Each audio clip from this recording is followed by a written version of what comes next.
this idea that we have only 140 characters to use, I think a lot of people, and that includes the link that you might be adding to Yeah. that Twitter feed or that Twitter update. How does one navigate in such Yeah. a small space Yeah. with Well, regards I've to got a that kind formula of... for that. I don't know if you know, Chels, but I've got a formula for that. Oh, brilliant. Let's do share, please. So my formula is 3 hashtags and a hook. I even wrote a song. Actually, a friend of mine and I brainstormed this variation of the Bon Jovi song "Living on a Prayer." Mm-hmm. Not going to sing it, but just imagine singing, running around the room playing air guitar. Mm-hmm. And the chorus is, "I like to tweet. It's better than a book. Here is my recipe. 3 hashtags and a hook." Oh, well done you.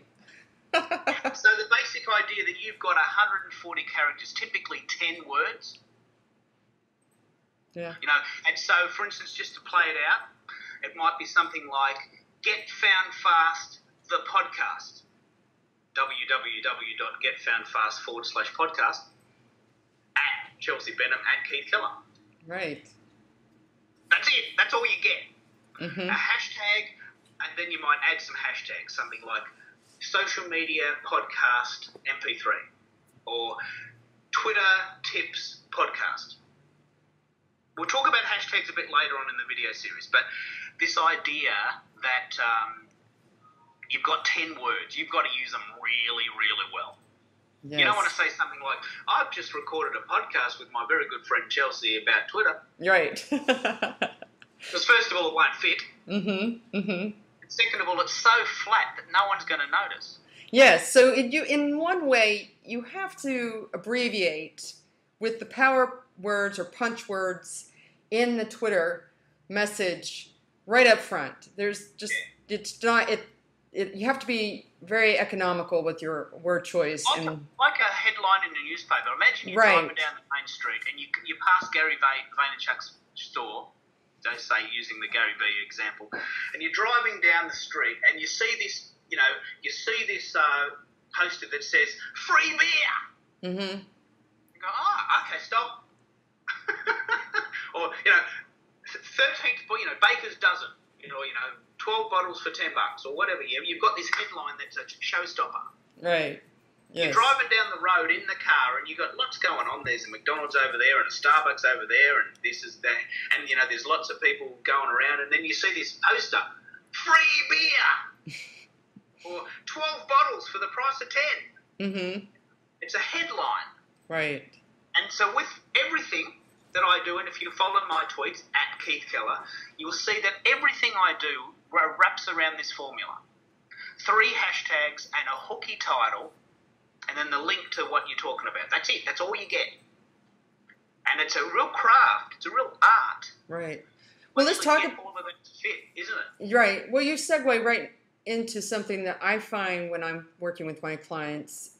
They want to understand better the hashtag, both why we use it, and what it symbolizes, and how it's effective when we're talking about the Twitter sphere. Can you elaborate what this hashtag is? Yeah, so a hashtag is a very good combination of what you do and what I do. I work in the social media space, you work in the search space. So when you look for something in the search space, you type in pizza shops, Texas, whatever suburb you live in your town. Pizza shop, Austin. Or, you might, Indian restaurants, Mentone, which is a suburb near me. And what happens is when you look on Google, it gives you all of the Indian restaurants near Mentone. Mm-hmm.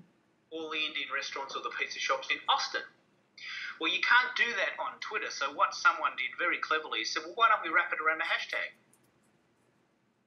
So you've got 140 million tweets a day, 1 billion tweets a week, true story, going out in the Twitterverse, just running past you at 1,000,000 miles an hour. Mm-hmm.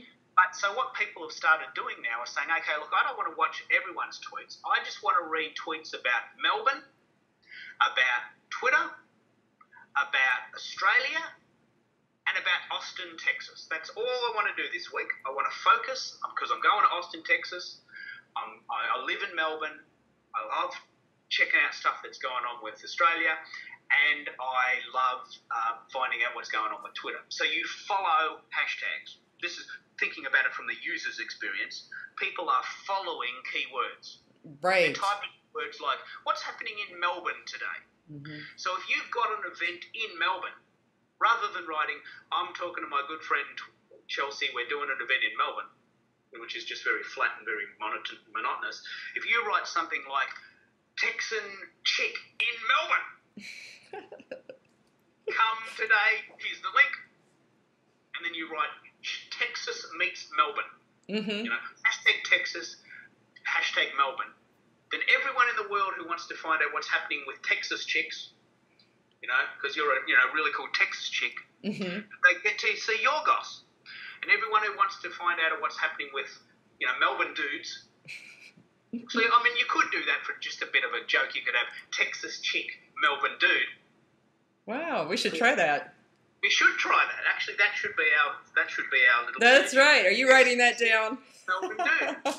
So everyone in the world who wants to find out what's happening with Texas and Texans Mm-hmm.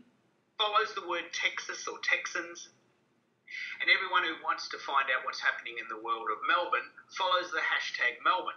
Right. Now, I'm being a bit facetious here, and I'm being a little bit sort of comical, but this is a way to learn, because the world of the Twitterverse is just so big. But there's three main ways to use hashtags, three main ways. The first main way is that keywords that we use in the English language. Texas, Melbourne, Twitter, Australia, business, success, pizza. Words that we would look for on Google. Words that everyone understands that exist in the English language. Mm-hmm. Very powerful way to separate your tweets out from the throng. Mm-hmm. I'm just doing this event with my friend Chelsea in Melbourne, please come. That's just not going to get noticed. It's just not. So the second way to do it, and this is very, very powerful if you can get it right, is to create your own hashtag. And what happens there, it takes a little bit of time, but if you actually build it, they go, I know, I'll give you this one. I just yesterday created this hashtag, tips from the Kellerverse. Mm-hmm. That's my tips from the Kellerverse. Every time I do a tip about Twitter, I just hashtag it with tips from the Kellerverse, and they all show up in a line. So eventually, not yet, but eventually, people are going to go, well, look, if I ever want to know what Keith's doing, I just have to go to tips from the Kellerverse, and it's all there. Right. Eventually, you build this branding around a particular hashtag. So we could do it with Get Found Fast. That's right. You could use Get Found Fast the podcast, mm-hmm. and Get Found Fast MP3. Mm-hmm. Get Found Fast for the glamorous. It's very, very, very good for events. Now, is the hashtag, it obviously does eat up part of the 140 characters. Yeah. So you want your hashtag buzzword to actually be quite short. Yeah, it would make sense that you'd want it to be quite short, because remember, you've got 140 characters total. Right. And there is a real craft, real art to getting your message across in 10 words. I mean, there is real art in that. Yeah, there's actually an award. I forgot what it is. I'll look it up and make sure it's in this tutorial. That there's an award, a global award for the best Twitter messages for the year. Wow. Yes. I've got to get on that.